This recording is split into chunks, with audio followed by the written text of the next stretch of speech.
Je m'appelle Pierre Rabhi, je suis d'origine nord-africaine comme on le verra et je suis installé avec ma famille depuis 55 ans dans le sud de l'Ardèche comme paysan, comme agriculteur. On me dit philosophe, je suis écrivain, philosophe, etc. Et puis je suis expert international pour toutes les questions de faim dans le monde. J'ai beaucoup travaillé dans les pays dits en développement pour combattre très concrètement ce qu'on pourrait appeler les pénuries alimentaires avec une méthode qu'on appelle l'agroécologie, que j'ai développée, que j'ai décrit, que j'ai écrit, etc.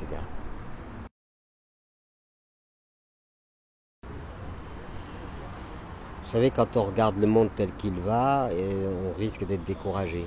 Parce que finalement, on voit bien que l'humanité ne va pas bien, qu'il y a des conflits partout, que nous donnons beaucoup plus d'importance aux armements, à la destruction qu'à la vie, qu'en servant la mort, on détruit la vie, que les mers sont en train d'être épuisées, les ressources sont en train... Et donc l'humanité est dans une impasse extrêmement grave où finalement la question est de savoir vraiment si on va passer ces impasses graves pour que la vie puisse avoir une continuité.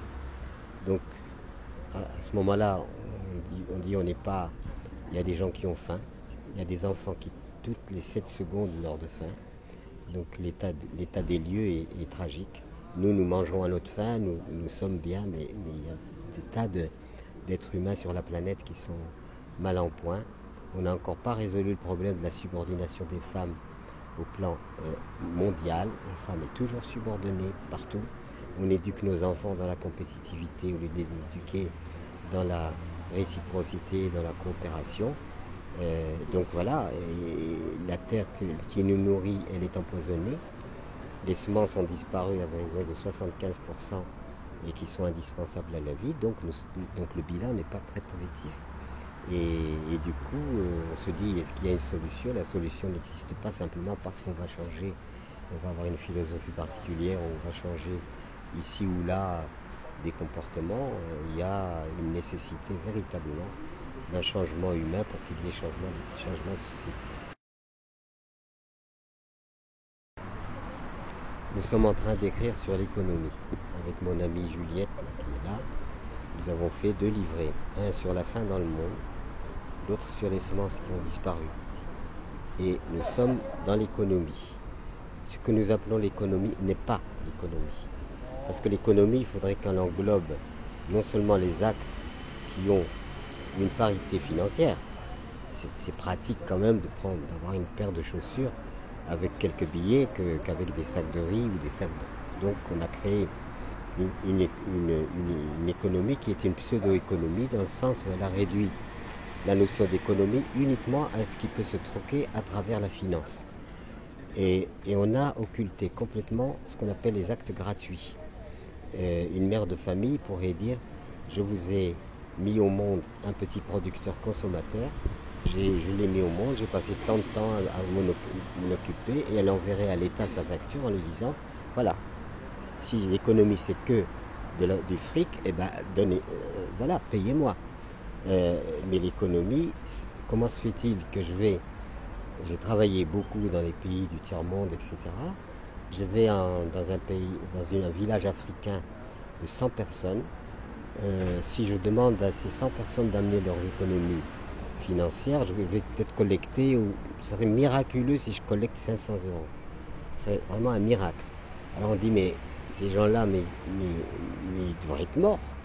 Eh ben non, parce qu'eux, ils sont dans les vraies économies, c'est-à-dire l'économie de la vie. Ils cultivent leurs champs, ils transforment leurs céréales, ils s'occupent entièrement de ce qui leur est nécessaire en termes économiques, mais une économie qui n'est pas simplement réservée au fric. Donc l'économie, c'est aussi tous les actes que nous faisons gratuitement, sans lesquels l'économie financière n'existerait pas. Voilà. Donc il faut réviser, nous sommes en train de le faire d'ailleurs, réviser toutes ces questions de l'économie qui n'est absolument pas de l'économie. C'est-à-dire qu'on parle de... Et l'économie implique qu'il faut des citoyens insatiables.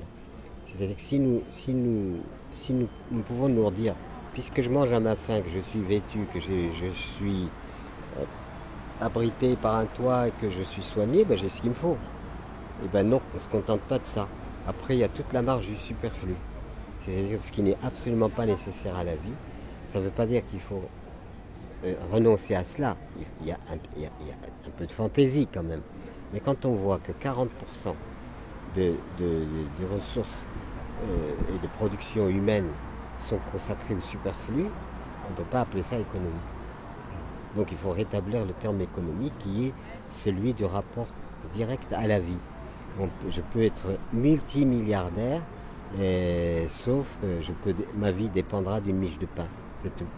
Et je peux amener tous mes milliards à la mort pour lui dire épargne-moi, elle ne m'épargnera pas. Donc il faut revenir à la réalité, sortir de cette nébuleuse d'illusions dans laquelle nous sommes rentrés de plus en plus et qui a créé des disparités monstrueuses entre des gens qui ont plus que nécessaire et d'autres qui n'ont même pas l'indispensable. Eh bien, une humanité digne de ce nom devrait réviser entièrement cette notion d'économie et donc revenir à quelque chose qui répond à des réalités tangibles. Ben, le troc, beaucoup de peuples ont pratiqué le troc. On dirait que c'est nouveau. C'est pas nouveau. Le troc s'est fait depuis des. Non, nous, on arrive aujourd'hui évidemment à une situation dans laquelle c'est l'argent qui détermine tout. Et de ce fait, on est obligé de revenir à des pratiques qui ont existé tout au long de l'histoire de l'humanité. Tout au long de l'histoire de l'humanité, on a troqué.